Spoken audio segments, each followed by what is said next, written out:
Binabalak ng Estados Unidos na palawakin at palakasin pang lalo ang taunang balikatan exercises ng tropa ng Pilipinas at Estados Unidos.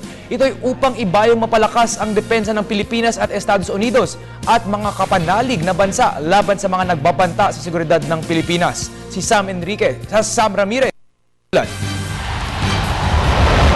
Kaugnay ng di nawawalang pagbabanta sa seguridad ng Pilipinas, lalo na sa usapin ng teritoryo gaya na lang ng agawan ng China at ng iba pang bansa sa mga isla sa West Philippine Sea, ang nagbabadyang krisis sa North Korea at South Korea at ang sigalot sa Sabah ay mas pinaigting pa ng Pilipinas at Amerika ang kanilang kasunduan upang maipagtanggol ang teritoryo ng Pilipinas. Ito ay alinsunod sa pinirmahang kasunduan sa pagitan ng dalawang bansa noong 1951 na tinatawag na Mutual Defense Treaty. Nakasaad sa kasunduang ito na magtutulungan ang dalawang bansa laban sa mga external threat. Nakasaad din sa kasunduang ito na sa mapayapang paraan ireresolba ang anumang international disputes na kinakaharap ng bawat bansa. Ngunit ayon kay General Terry Roebling, commander ng US Marine Corps Forces sa Pacific, na di mapagkakailang isang magandang bagay din ang pagkakaroon ng isang malakas na depensa.